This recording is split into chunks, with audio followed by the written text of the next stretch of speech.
Hey there, and welcome to the A.D.K Rock and Metal channel. I'm Dave Does, one of your hosts. No Andy or Kirk with me today, I'm afraid. Today we're going to talk about A.D.K events and as a promoter, did we make any money, etc. So this is probably of interest for people that want to understand what goes on within the rock and music scene and the grassroots venues as a promoter, what's involved, and what money you make. So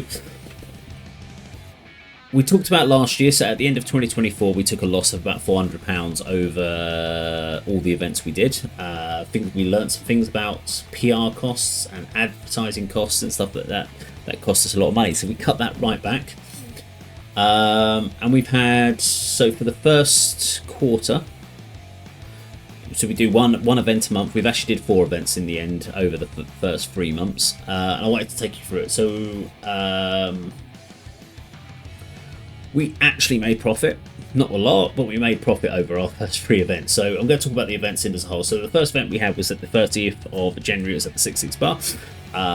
Was headlined by Hereward plus support. I'll put the poster up on the screen.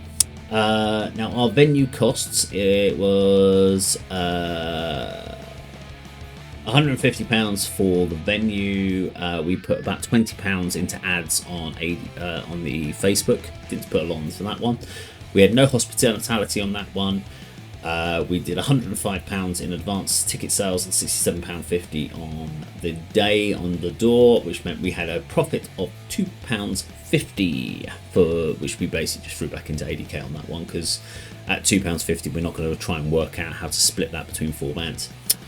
We could, but I'm not doing transfers for 50p. It's just not worth it for that point. Now, with these things, we were doing daily Facebook shares in multiple groups, Instagram posts. We were creating video content, preview videos. We were doing Facebook Reels, YouTube Reels. So there was a lot of stuff that we did to promote these events.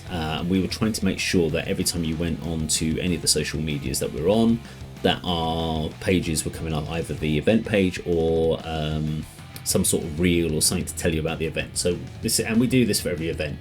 The next one we had was the 22nd of February. This was at a different venue. This was the Bedford Esquires. Now we only had 2 weeks to put this on. It was a last minute cancellation at the venue, and we kind of jumped in on it.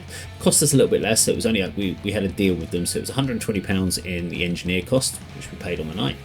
We did £33 of ads, and we had £52, which was to cover the door. Now, I put that cost in. Normally, the 66 Bar, I cover the door, so there's no door ban coverage.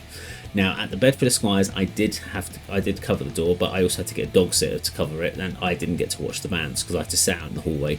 So I factored that cost in. I took my dog sitter costs out because I didn't even get to enjoy the night myself. So I didn't watch any of the bands, unfortunately. We actually did all right on tickets on this one, so we sold £160 worth of advance tickets, £85 on the door, or actually £95 on the door, so we had £85 in card, £10 in cash, resulting in a £50 profit, which meant we were able to send some money to the bands involved. On the 27th of February, we did, who did we have? Scarlet MV plus support at the 66 Bar. In this one, £150 of our cost was obviously the sound engineering. We had £25 of PR costs. We did £15 of hospitality. That's just usually where we throw some drinks up into bottles of water, a few beers, etc. into the green room at the back. Advanced tickets were £107.50, £73.72 on the door for credit cards, and £20 worth of cash, resulting in a net loss of £8.78. So we did take a slight loss on that particular show. And then finally, we had our most recent show, which was the 27th of March at the 66 Bar. So we had By Virtue Full plus support. We had 150 of the costs were the engineer again. We had £60 of PR. So this time we went heavier on the ads. We had 3 separate ads running. We had £200 in advance ticket sales, £56 of credit card on the door, no cash sales, resulting in a £46 gain for profit, resulting in us being able to pay some money to the bands. Now, you could say, well, that's great, you actually spent more money on ads and it paid off. Well, I would actually disagree with that. Having looked at the analytics for the bands, yes, we did get people viewing the ads, but we set up a separate ticket link for those ads and no tickets were bought through any of the ads. All